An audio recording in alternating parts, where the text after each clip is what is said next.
ॐ ज्ञानातिमिरान्धस्य ज्ञानञ्जनशलाकया चक्षुरुन्मीलितं येन तस्मै श्रीगुरुवे नमः। नमः विष्णुपादाय कृष्णप्रेष्ठाय भूतले श्रीमते भक्तिवेदान्त स्वामिन्निति नामिने। नमस्ते सारस्वती देवे गौरवाणी प्रचारिणे निर्विशेष शून्यवादी पाश्चात्यदेशतारिणे नित्यानंद नमस्तुभ्यं प्रेमानंदप्रदायिने कलौ कल्मषनाशाय जानवापते नमः। नमो महावदन्याय कृष्णप्रेमप्रदायते कृष्णाय कृष्णचैतन्य नामने गौरतिसे नमः। जय श्री कृष्ण चैतन्य प्रभु नित्यानंद श्री अद्वैत गदाधर श्रीवासादि गौर भक्तवृंद। हरे कृष्णा कृष्णा कृष्णा हरे हरे हरे राम राम राम हरे हरे। हरे Krishna.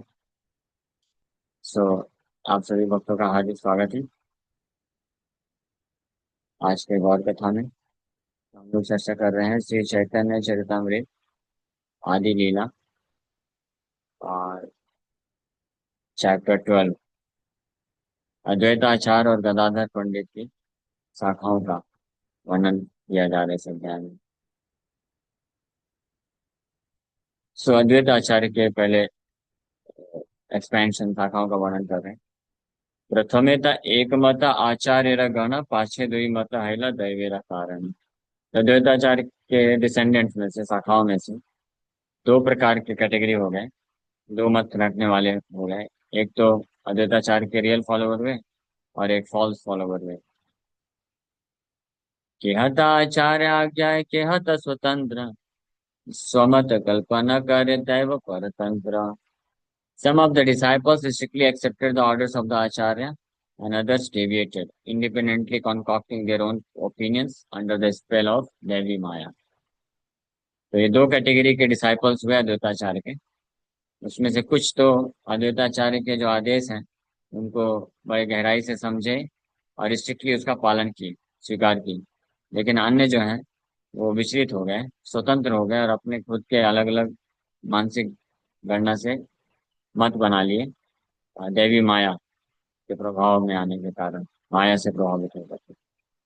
So this verse describes the beginning of a Sikhism. When disciples do not stick to the principles of accepting the order of their spiritual master, immediately there are two opinions. Any opinion different from the opinion of the spiritual master is useless, asar. One cannot infiltrate materially concocted ideas into spiritual advancement. That is deviation. There is no scope for adjusting spiritual advancement to material ideas. So, आध्यात्मिक गुरु से जो आदेश मिलता है उसमें अपने खुद के मानसिक जो विचारधाराएं होती है उसको मिला करके जो मत बनता है उसको बोल रहे हैं वो यूजलेस हो जाता है, आसार हो जाता है। तो अद्वैताचार्य के कुछ शिष्य इस प्रकार से आसार हो गए क्योंकि उन्होंने अद्वैताचार्य के जो इंस्ट्रक्शन थे, आदेश थे, उसमें अपने भौतिक बुद्धि लगा करके उसको उसका मत अलग कर दी। कोई भी ऐसा मत, ओपिनियन या निष्कर्ष जो आचार्य, प्रामाणिक आचार्य के निष्कर्ष के विरुद्ध होता है उसका कोई वैल्यू नहीं होता है, वो यूजलेस हो जाता है और वो व्यक्ति को सफलता नहीं दिलाता। आचार्य मत जय से मत सार तार आज्ञा लंघी चले से आसार। The order of the spiritual master is the active principle in spiritual life. Anyone who disobeys the order of the spiritual master immediately becomes useless. तो आचार्य जो होते हैं, आचार्य का जो मत होता है वही मत सार है। सार मतलब उपयोगी होता है, यूजफुल होता है। आध्यात्मिक जीवन में प्रगति करने के लिए वही एक्टिव प्रिंसिपल है। यानी आध्यात्मिक जीवन में सफलता प्राप्त करने के लिए जो सिद्धांत है, जिस सिद्धांत के कारण व्यक्ति सफलता प्राप्त कर सकता है, वो आचार्यों का आदेश होता है, मत होता है। लेकिन कोई भी व्यक्ति जो ऐसे प्रामाणिक आचार्यों के आदेशों का उल्लंघन करते हैं या उनके आदेशों को परिवर्तित कर देते हैं अपने मन के नियम बना करके, तो उनका जो इस प्रकार का आध्यात्मिक जीवन होता है वो असार हो जाता है। असार मतलब यूजलेस हो जाता है। तो ये अद्वैत आचार्य के टाइम से ये चल रहा है। Here is opinion of Shrila Krishnadas Kaviraj Goswami. Persons who strictly follow the orders of the spiritual master are useful in executing the will of the Supreme, whereas persons who deviate from the strict order of the spiritual master are useless. Shri Krishnadas Kaviraj Goswami स्पष्ट बता रहे हैं कि ऐसे व्यक्ति जो अपने आध्यात्मिक गुरु प्रामाणिक आचार्यों का जो आदेश है उसको स्ट्रिक्टली फॉलो करते हैं, तो परम भगवान की इच्छा को पूर्ण करने में वो जो है सफल हो जाते हैं, यूजफुल हो जाते हैं, सफलता को प्राप्त करते हैं। वहीं दूसरी ओर जो आध्यात्मिक गुरु के आदेशों का पालन करने से विचलित हो जाते हैं, या तो बिल्कुल भी पालन नहीं करते, या उसको मैनिपुलेट करके अपने हिसाब से बना करके पालन करने की कोशिश करते हैं, तो ऐसे सभी लोग जो होते हैं वो डेविएट हो जाते हैं, और उनका इस प्रकार से जो प्रयास होता है वो आसार हो जाता है, यूजलेस हो जाता है।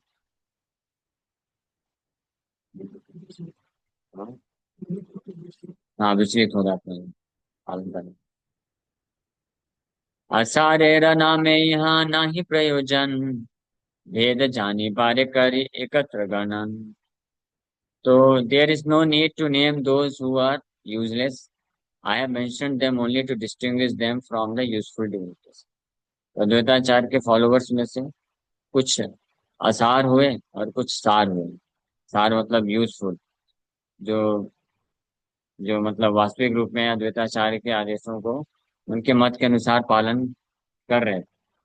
और कुछ असार हो गए मतलब यूजलेस हो गए, जो उनके मत के विपरीत कार्य किए। तो जो यूजलेस हैं उनके बारे में उनका नाम लिखने में कोई मतलब नहीं, तो उनका वर्णन क्यों करें। लेकिन बस बता दिया गया है ताकि पता रहे कि ऐसे दो कैटेगरी के लोग होते हैं, और जो यूजफुल डिवोटीज हैं उन्हीं का नाम यहाँ पर उल्लेख किया जाएगा। अब अद्वैताचार्य के यूजफुल डिवोटी। धान्य राशि मापे छे पातन सहित पश्चाते पतन उड़ाय संस्कार करिते। Paddy is mixed with the straw at first, and one must fan it to separate the paddy from the straw. तो धान्य राशि मापे छे पातना सहिते पश्चाते पातना उणाया संस्कार करिते। जैसे धान का उदाहरण दे रहे हैं कि धान को अलग करने के लिए पहले एक साथ सब मिक्स कर देते हैं, घास जो घास वगैरह होता है धान का और धान होता है सब मिक्स कर देते हैं।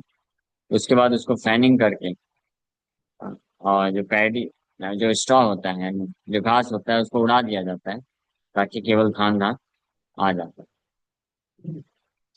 तो इसी प्रकार से जो यूजफुल हुए, तो जो यूजलेस है उनको उड़ा दिया गया, और जो यूजफुल है केवल उन्हीं को वर्णन करना चालू कर रहा है। So this example given by Krishnadas Kaviraj Goswami is very appropriate.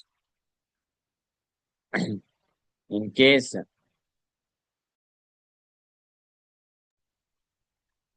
of the Gaudiya Math members,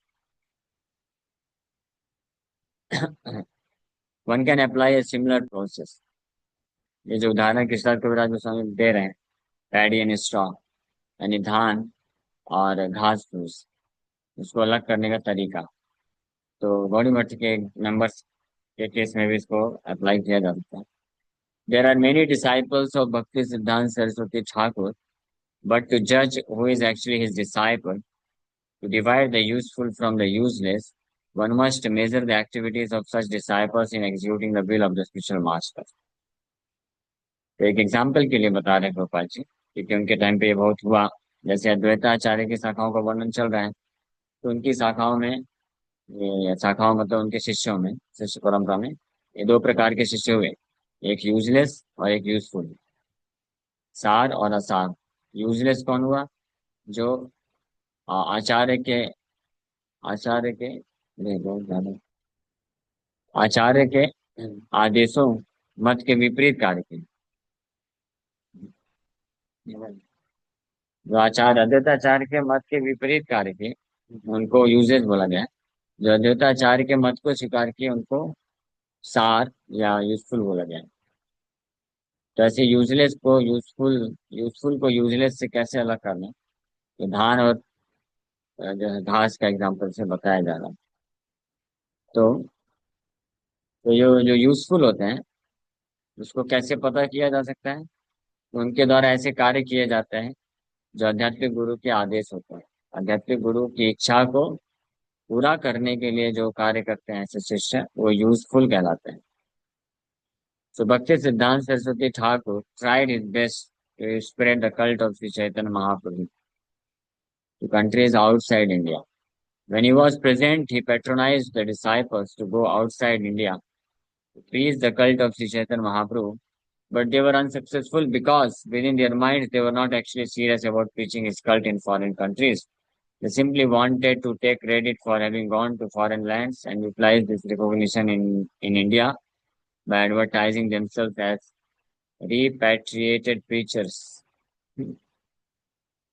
तो श्रीला भक्ति सिद्धांत सरस्वती ठाकुर प्रभुपाद पूर्ण प्रयास किए श्री चैतन्य महाप्रभु का जो संदेश है वो भारतवर्ष के बाहर अन्य देशों में भी पहुंचाया जाए।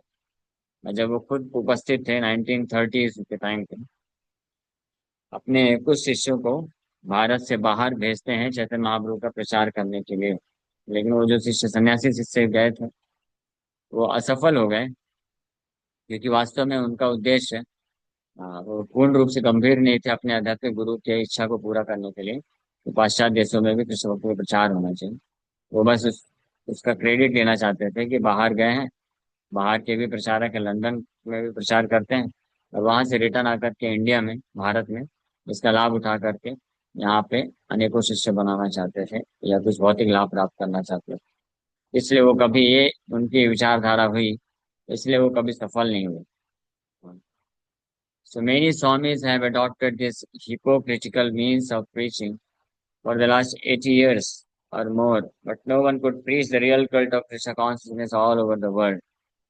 They merely came back, they merely came back to India falsely advertising them that they had converted all the foreigners to the ideas of Vedanta or Krishna consciousness. And then they collected funds in India and lived satisfied lives of material comfort. As one finds paddy to separate the real paddy from useless straw, by accepting the criteria recommended by Krishnadas Kaviraj Goswami, one can very easily understand who is a genuine world preacher and who is useless. जैसे अनेकों स्वामी पिछले, रूपा जी बता रहे 80 वर्ष उनके time पे, आज के समय में बोले तो लगभग 120-125 वर्ष पूर्व से अनेकों स्वामी साधु भारत के बाहर गए प्रचार करने के लिए।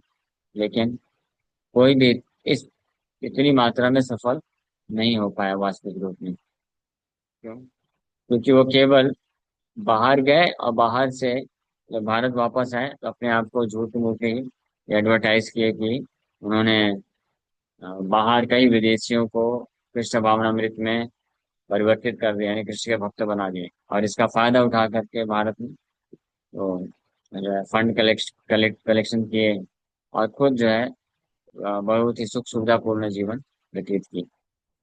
इस प्रकार से इस एग्जाम्पल के द्वारा ये डिस्टिंग्विश किया जा सकता है, अंतर देखा जा सकता है कि कैसे जो यूजलेस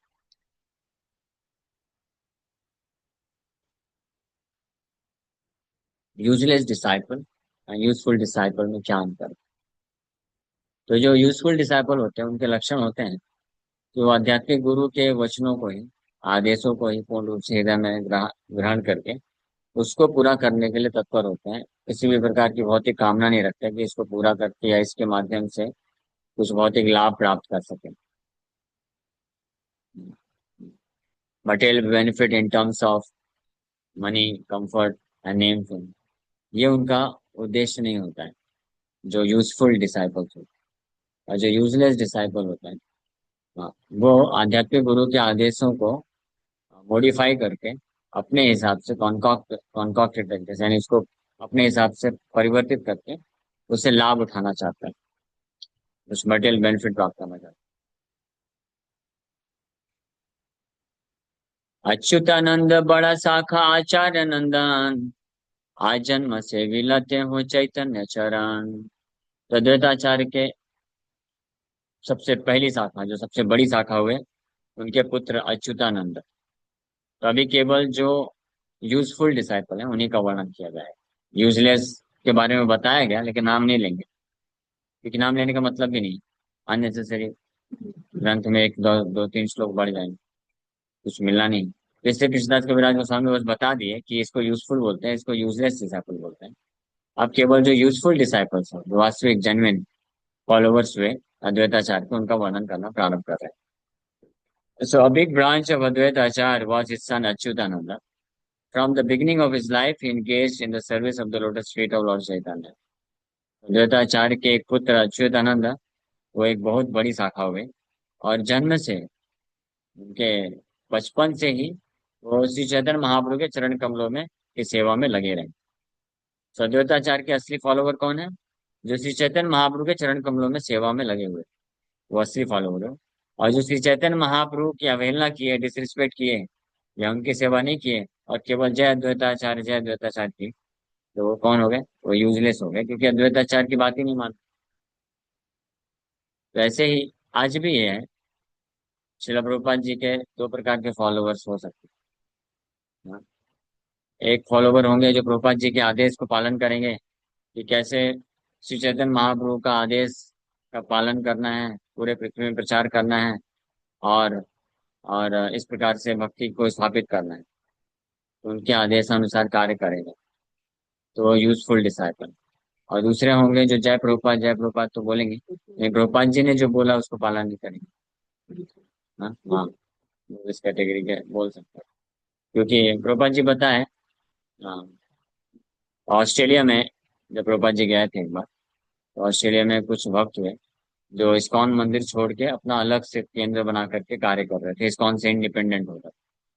तो प्रभुपाद जी विजिट किए, तो प्रभुपाद जी से मिलने के लिए आए। प्रभुपाद जी बोले, आप ऐसा क्यों कर रहे हैं? आपको ये इस्कॉन मंदिर के साथ मिल करके कार्य करना चाहिए, प्रचार करना चाहिए, आप स्वतंत्र रूप से क्यों कर रहे हैं? तो बोले, प्रभुपाद हम, आप जो बोलेंगे हम पालन करेंगे, लेकिन ये इस्कॉन वाले हैं, ये मतलब टेम्पल प्रेसिडेंट, यहाँ का जो जीवीसी है, टेम्पल प्रेसिडेंट है, ये इनके साथ हम कार्य नहीं कर सकते, क्योंकि अपना अपना अलग अलग दोस्त बताना चालू कर दिया। प्रभुपाद जी बोले, आप बोलते हो कि आप मुझे पालन करोगे, फॉलो करोगे, और मैं आपको बोलता हूँ कि आप ये टेम्पल प्रेसिडेंट जीवीसी के अंडर में रह करके आप यहाँ पे प्रचार का कार्य करिए। तो वो बोले कि no Prabhupada, we can not follow temple president but we follow you. हम आपको फॉलो करते हैं, but we can not follow temple president. फिर प्रभुपाद जी फिर से बोले कि you are saying you are following me, आप बोल रहे कि मुझे फॉलो कर रहे हो आप, but I am ordering you that you follow temple president, उनके साथ कॉपरेट करके आप प्रचार करो। बोले नहीं प्रभुपाद। प्रभुपाद जी गुस्सा हो गए, बोले जस्सी, जस्सी दिस इज राजकर्म, इसको बोलते हैं मूर्खता। उसी प्रकार से प्रभुपाद जी चाहते थे, प्रभुपाद जी जाते जाते क्लियर कट इंस्ट्रक्शन देके गए कि इस्कॉन जो है मेरा शरीर है, और इस्कॉन का जो जीबीसी है, अल्टीमेट मैनेजिंग अथॉरिटी, उसका जो भी डिसीजन होता है, मेरे जितने भी फॉलोवर्स है सबको फॉलो करना चाहिए। और इस्कॉन जीबीसी जो है, वो किसी एक व्यक्ति के हाथ में नहीं है ना, कोई एक व्यक्ति का मत नहीं। इससे प्रभुपाद जी जीबीसी बना के गए, किसी एक व्यक्ति को बोल के नहीं गए कि इसको आप फॉलो करो, ये जो बोलेगा वो फॉलो करो, ऐसा नहीं बोले प्रभुपाद जी। प्रभुपाद जी बोले जीबीसी जो निर्णय लेगा उसको फॉलो करो। तो ऐसे कुछ लोग हुए जो जीबीसी का निर्णय नहीं मानते हैं, लेकिन कोई एक व्यक्ति जो प्रभुपाद जी से कभी मिला भी नहीं, उसी को मानते। तो अद्वैताचार्य के वो जो आसार फॉलोवर्स हुए, यानी यूजलेस फॉलोवर्स हुए, उसी तरह के प्रभुपाद जी के ऐसे एक कुछ कैटेगरी के यूजलेस फॉलोवर्स बन जाते हैं, जो प्रभुपाद जी के वास्तविक इंस्ट्रक्शंस हैं उसको फॉलो नहीं करते, लेकिन जय प्रभुपाद जरूर करें। तो अद्वैता आचार्य इंस्ट्रक्शन दिए कि चैतन्य महाप्रभु मेरे स्वामी हैं, आप उनका पूजा करो, उनको स्वीकार करो, मैं उनका भी दास हूँ। लेकिन उस बात को कुछ लोग नहीं माने। अद्वैताचार्य को भगवान मानते थे, लेकिन चैतन्य महाप्रभु को नहीं मानते थे। लेकिन कुछ जो वास्तविक फॉलोअर हुए, जो अद्वैताचार्य के शिष्य हुए, जैसे अच्युतानंद उनके पुत्र ही थे, तो अच्युतानंद श्री चैतन्य महाप्रभु को स्वीकार किए परम भगवान के रूप में, और उनके चरण कमलों का बचपन से ही सेवा करते थे। इस हद तक उनको चैतन्य महाप्रभु फेथ था कि जब एक बार अद्वैत आचार्य बोले कि चैतन्य महाप्रभु निमाई पंडित जब गया गए थे तो श्री ईश्वरपुरी से दीक्षा लिए, ईश्वरपुरी उनके गुरु हैं। तो अच्युतानंद को जो है गुस्सा आ गया। बोले ऐसा कैसे होता है, इम्पॉसिबल, हो ही नहीं सकता है। चैतन्य महाप्रभु परम भगवान, उनका गुरु कौन बनने की योग्यता किसके पास है? इतना उनको विश्वास है कि भगवान का, चैतन्य महाप्रभु का गुरु कैसे बन सकता है कोई। हम्म, तो ये एक शाखा हुई, पहली शाखा अच्युतानंद, बिगेस्ट ब्रांच अद्वैताचार्य की। तो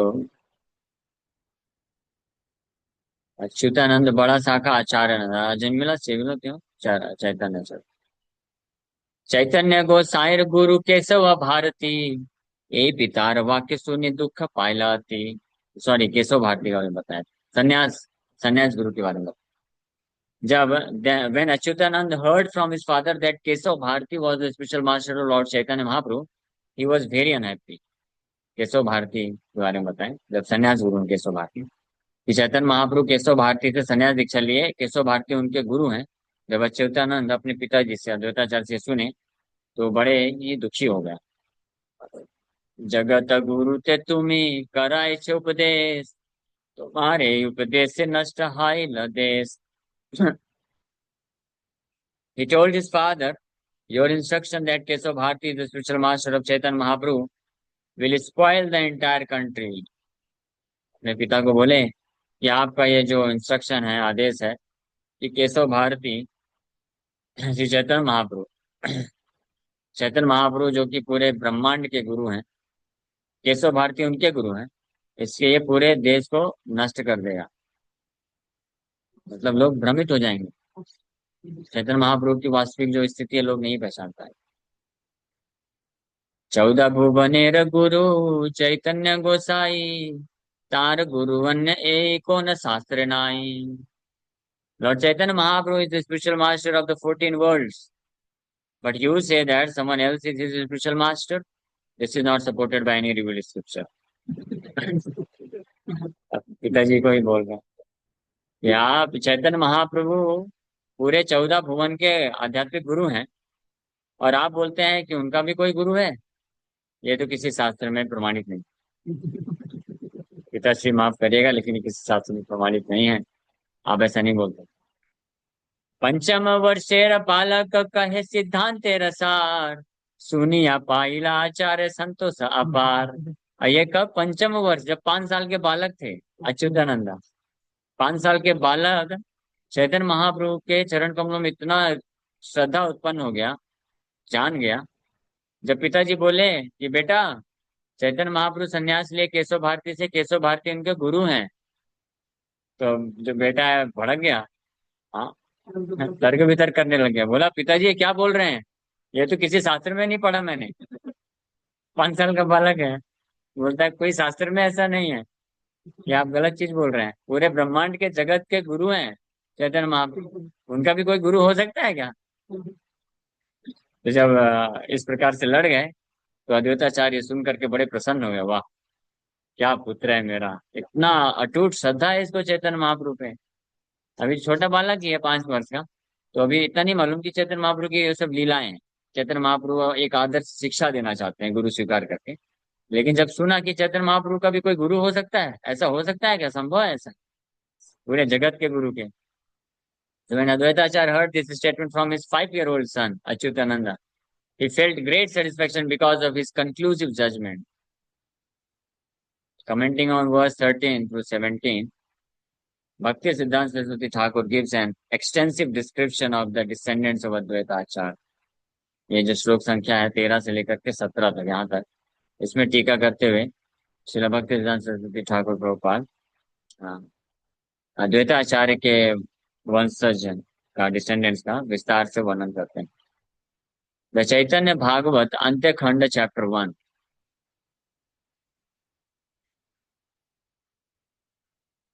भागवत पानी पीना पड़ा, नहीं हो गया। किसी का श्राप अभी तक काम कर रहा है। मुझे कोई श्राप दिया था, पानी में पीता नहीं था, गलती से डॉक्टर ने बोल दिया कि आपको पानी ज्यादा पीना पड़ेगा।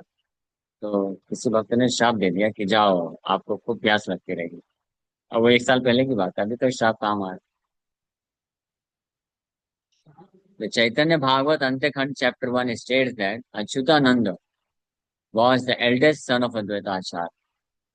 अच्युतानंद जो है उनके सबसे बड़े पुत्र हुए अद्वैताचार्य के। The Sanskrit book Advaita Charita states Advaita Acharya Prabhu had 3 sons who were devotees of Lord Chaitanya. Their names were Achyuta, Krishna Mishra, and Gopal Das, and they were all born of the womb of his wife Sita Devi. Advaita Acharya also had 3 more sons whose names were Balaram, Swarup, and Jagadish. Thus there were 6 sons of Advaita Acharya.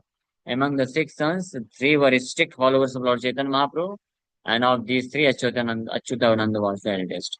तो अद्वैत आचार्य के 6 पुत्र थे, जिसमें से अच्युतानंद सबसे बड़े पुत्र थे।